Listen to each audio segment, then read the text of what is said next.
안녕하세요, 리키파파입니다. 쇼독을 분양받았는데 알로페시아가 와가지고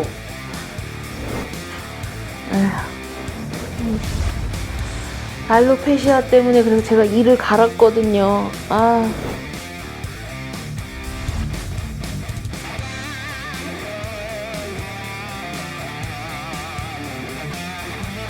지금 애견 미용 심사위원으로 활동하고 있고 애견 미용실도 운영하고 있고 도그쇼에 나가기도 하고요.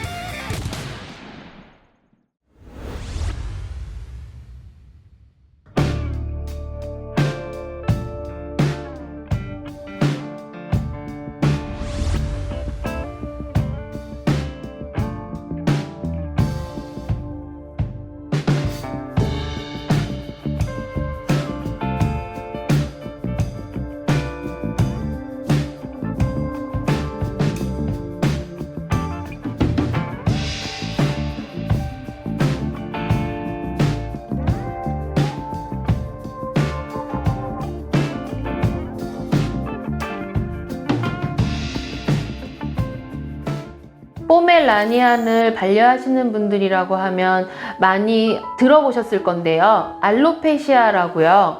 대부분의 포메 보호자분들이 많이 걱정하시고 힘들어하셨던 부분이라는 거를 저도 알고 있고, 이렇게 포메 알로페시아에 대해서 준비한 이유는 저도 알로페시아를 가진 포메의 견주였었어요.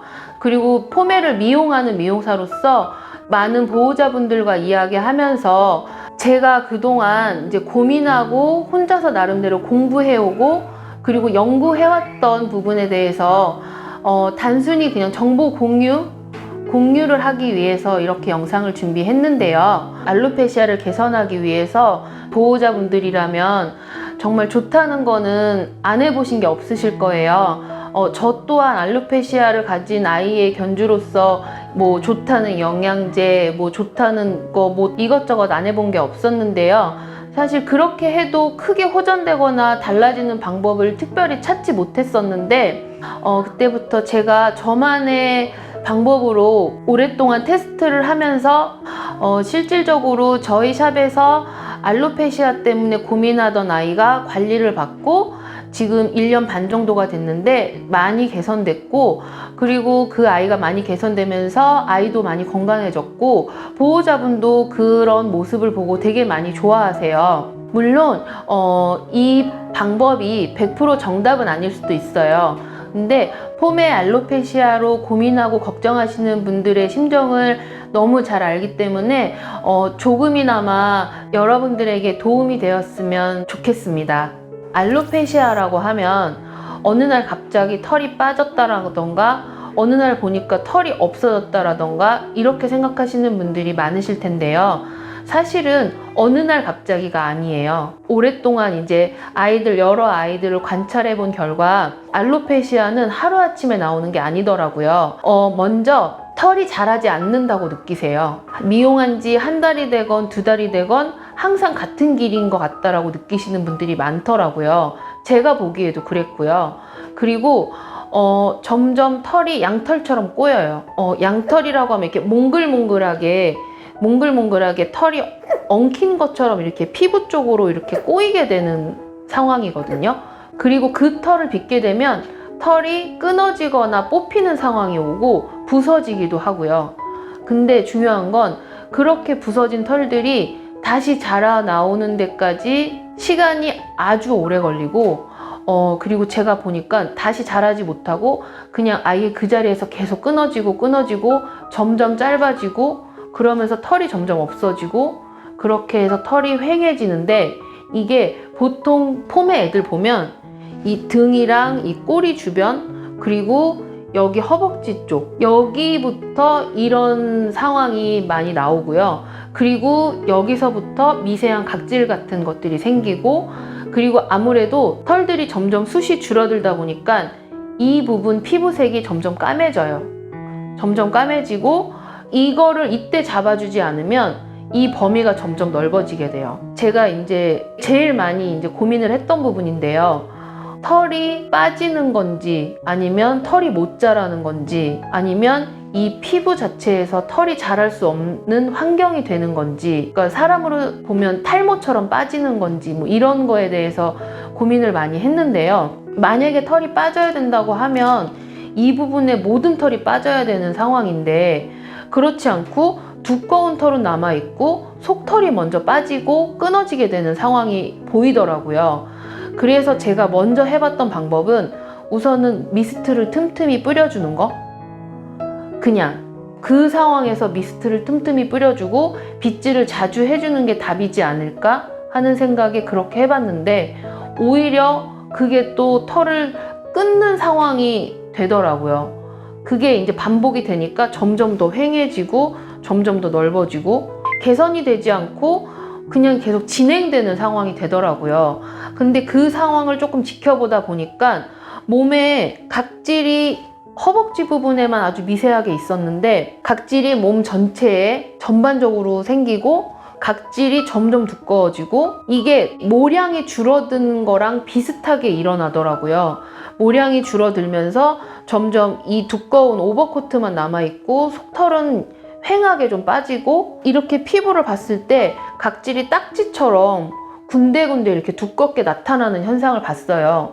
그래서 제가 이제 고민 끝에 이 건조하고 각질을 잡아주면 어떨까 하는 생각을 했고요.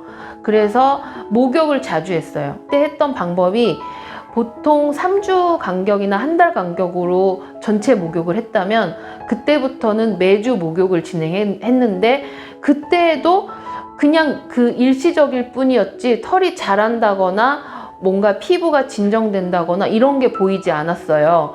방법이 틀린 건 아닌 것 같았어요. 왜냐면 뭔가 각질이 조금씩은 정리가 되는 듯한 느낌을 보였고, 그리고 털이 막 눈에 띄게 자라진 않았지만 각질이 정리가 되는 게 하나의 나아지는 방법이 아닐까 생각해서 그렇게 했었는데, 포메라고 하면 이제 보통 이런 풍성한 느낌을 주기 위해서 볼륨감만 강조했었는데, 역으로 생각을 해본 게 볼륨을 강조하는 질감의 샴푸를 쓰는 게 아니라 한번 보습과 영양을 줄 수 있는 샴푸를 사용해보면 어떨까 해서 보습과 영양을 충분히 줘보자라는 게 세 번째 방법이었고요.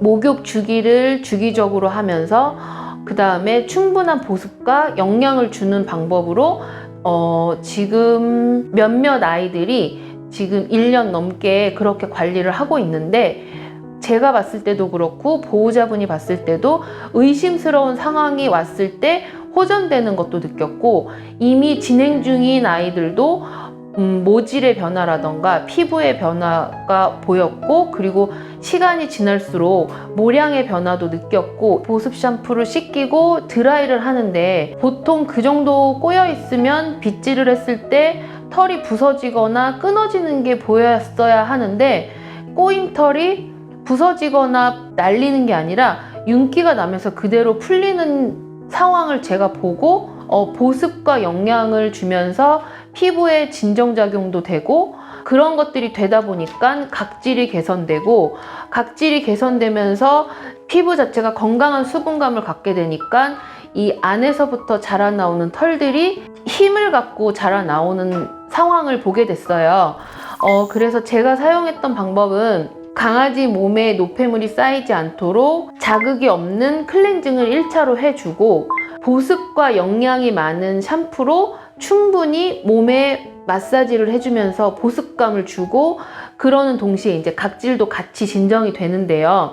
각질은 억지로 손으로 떼어내는 게 아니라 자연스럽게 탈락이 돼야 되는데, 이런 과정을 도와줄 수 있는 샴푸더라고요. 그래서 그렇게 목욕을 시키고, 그 다음에 이제 또 중요한 거는 아무리 보습 샴푸라도 클렌징이 되기 때문에 충분한 수분과 영양감이 또 필요한데요.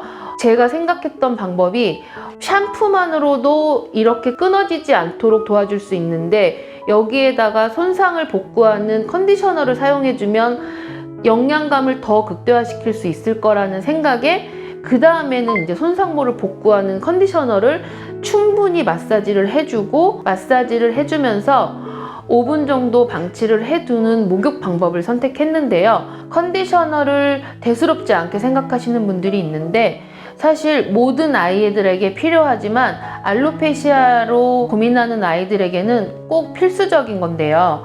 컨디셔너도 보통 일반적인 컨디셔너보다는 손상모 복구에 특유의 기능이 있는 컨디셔너를 사용하시면 좋을 것 같아요. 제가 사용했던 방법은 손상모 복구 기능이 있는 컨디셔너 원액을 손에 바르고 온몸에 마사지 하듯이 충분히 발라주고 마사지를 하면서 5분 정도 방치를 해뒀어요. 그 다음에 충분히 헹궈내고 그 다음에 이제 드라이를 해주시면 되는데요. 목욕할 때 주의사항이 있는데요. 알로페시아 증후군을 앓고 있는 아이들도 그렇지만 폼의 아이들은 목욕을 할 때 물이 기본적으로 피부에 충분히 젖도록 해주시는 게 좋아요. 어떤 분들 보면 이 부분, 겉에 부분만 물을 적시고 그냥 겉에서만 마사지를 해주시는 분들이 있는데 어떤 샴푸들도 마찬가지지만 특히 보습을 주면서 피부에 각질과 피부에 영양을 줄 수 있는 그런 기능이 있는 샴푸이기 때문에 물을 충분히 적신 후 피부부터 자극 없이 부드럽게 마사지를 해주시는 게 중요하고요. 컨디셔너도 마찬가지고요. 샴푸를 충분히 헹궈낸 다음에 컨디셔너도 골고루 발라서 마사지 해주는 게 중요합니다. 목욕 관리에 대해서 알아봤는데요. 그 다음으로는 빗질이에요. 보통 폼에로 하면 이런 빗으로 엉킨 털을 푼다거나 이렇게 생각하시는데요.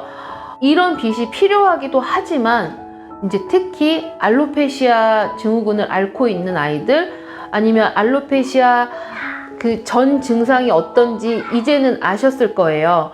이제 그런 아이들은 절대로 슬리커 브러쉬는 사용 안 하시는 게 좋고요. 이렇게 이 끝이 부드럽게 처리된 핀 브러쉬로 자극이 없이 최대한 부드럽게 빗질을 해주셔야 되는데 빗질 하실 때 항상 미스트는 필수로 뿌려주셔야 돼요. 미스트를 항상 뿌려주시고 어떻게 보면 조금 과하다 싶을 정도로 뿌려주시면 좋아요. 알로페시아 증후군을 가진 아이들이 모지를 보면은 양털처럼 이렇게 오그라들게 되거든요. 그래서 이렇게 털에 붙어버려요. 그 털을 슬리커로 풀면 털이 뽑히거나 끊어질 수가 있고 그리고 미스트를 뿌리지 않은 상태에서 빗질이 들어가게 되면 그거는 그냥 자극을 주는 그 자체가 되기 때문에 절대로 그렇게 하시면 안 되고요. 빗질을 또 전혀 안 해서도 안 돼요. 미스트로 수분감과 영양감을 주는 거라고 보시면 돼요. 털이 꼬이는 거를 핀 브러쉬로 부드럽게 풀어주면서 그 손상된 부분에 보습과 영양을 미스트로 주신다고 보면 돼요. 목욕을 하고 그 다음 목욕 주기까지 시간 동안 얘는 수분이 뺏기고 영양분이 뺏기고 털이 부서지고 이미 지금 상황이 좋지 않은 상황에서 좋은 영향을 주지 않으면 이 털들이 그냥 그대로 날아가 버리게 되는 상황이 오더라고요.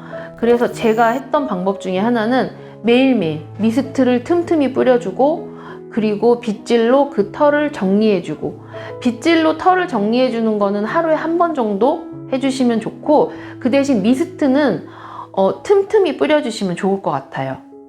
미스트를 선택하는 방법도 중요한데요. 자칫해서 유분감이 과해버리면 그 자체가 또 피부의 모근을 막아버릴 수도 있는 상황이 와요. 그래서 제가 선택한 방법은 아까 사용했던 손상모 복구 컨디셔너를 희석해서 미스트로 사용했어요. 20대 1 정도 희석해서 흔들어서 충분히 한 올 한 올 충분히 수분감과 영양감을 줬는데요. 지금 올해 1년이 넘는 시간 동안 사용해 본 결과 목욕 관리도 중요하지만 일상생활에서도 이렇게 미스트 관리까지 해주시면은 아마 한 올 한 올 살아나오는 털을 볼 수 있을 겁니다. 지금까지 제가 경험한 방법을 토대로 한 알로페시아 케어 방법을 알아봤는데요. 실제로 저희 샵에서 이 방법을 통해서 알로페시아로 고생하던 아이들이 많이 개선이 됐고 보호자분들도 많이 좋아하시는데요. 순수하게 여러분들에게 도움을 드리고자 준비한 영상인데요. 선택은 여러분들의 몫이지만 조금이나마 도움이 되셨으면 좋겠습니다. 감사합니다.